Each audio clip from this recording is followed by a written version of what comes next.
ஆன்மீக நண்பர்கள் அனைவருக்கும் என்னுடைய அன்பான வணக்கங்கள்.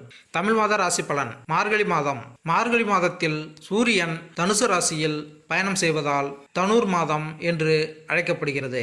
குளிர்காலம் தொடங்கும் மார்கழியில் நவகிரகங்களின் பயணத்தால் மேச ராசி முதல் மீனராசி வரை 12 ராசிகளில் பிறந்தவர்களுக்கு என்ன பலன் கிடைக்கப் போகிறது என்று இங்கு பார்ப்போம். மார்கழி மாதத்தில் சூரியன் தனுர் ராசியில் சஞ்சரிக்கிறார். மார்கழி 29ஆம் தேதி மகர ராசிக்கு இடம் மாறுகிறார். செவ்வாய் விருச்சிக ராசியில் அமர்கிறார். செவ்வாய் 12ஆம் தேதி தனுசு ராசிக்கு செல்கிறார். புதன் விருச்சிக ராசியில் அமர்ந்திருக்கிறார். 23ஆம் தேதி தனுசு ராசிக்கு செல்கிறார். குரு மேசராசியில் இருக்கிறார். சுக்கிரன் துலாம் ராசியில் நிற்கிறார். மார்கழி 10ஆம் தேதி சுக்கிரன் விருச்சிக ராசிக்கு மாறுகிறார். சனி கும்பராசியில் அமர்கிறார். ராகு மீனராசியில் இருக்கிறார். கேது கன்னி ராசியில் பயணம் செய்கிறார். மேலும் மார்கழி மாதத்தில் 12 ராசிகளில் பிறந்தவர்களுக்கு என்னென்ன பலன்கள் என்பதை இந்த பதிவில் காண்போம். மிதுன ராசி.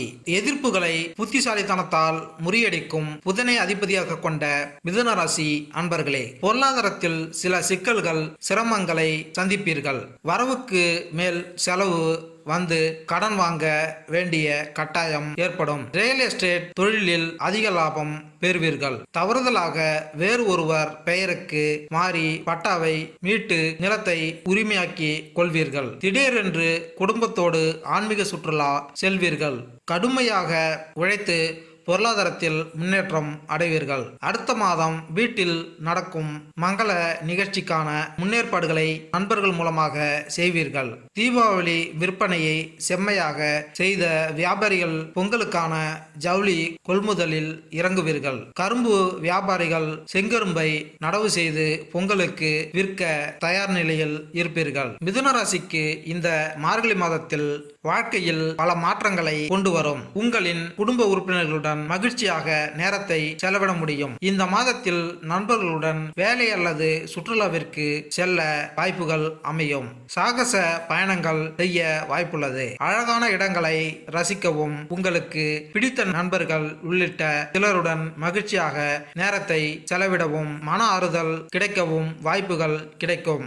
உங்களுக்கு மிகவும் புத்துணர்ச்சி ஊட்டக்கூடியதாக இருக்கும். இந்த மாதத்தில் தேவையற்ற எதிர்மறையான எண்ணங்கள் தாக்கத்தை ஏற்படுத்துவதாக இருக்கும். அதனால் உங்கள் வேலைகளில் சற்று சலிப்படைய வாய்ப்புள்ளது. முடிந்தவரை நேர்மறை சிந்தனையுடன் பிறரை அனுசரித்து செல்ல உங்களுக்கு நற்பலன்கள் சிறப்பாக கிடைக்கும். உங்கள் திருமண வாழ்க்கையில் துணையுடன் நெருக்கம் அதிகரிக்கும். உங்களின் தொழில் வணிகம் தொடர்பாக சகோதர சகோதரிகளின் ஆதரவு கிடைக்கும். இந்த மாதத்தில் வணிகத்தில் புதிய ஒப்பந்தங்கள் கிடைக்க வாய்ப்புள்ளது. பரிகாரம்: தினமும் சூரிய நமஸ்காரம் செய்து சூரிய வழிபாடு செய்யவும். திருமோகூர் காலமேக பெருமாளை வழிபடுங்கள். சூழும் துன்பங்கள் தூர விலகும். மேலும் இந்த வீடியோ உங்களுக்கு பிடித்திருந்தால் லைக் பண்ணுங்க, கமெண்ட் பண்ணுங்க, மறக்காம சப்ஸ்கிரைப் பண்ணுங்க. நன்றி, வணக்கம்.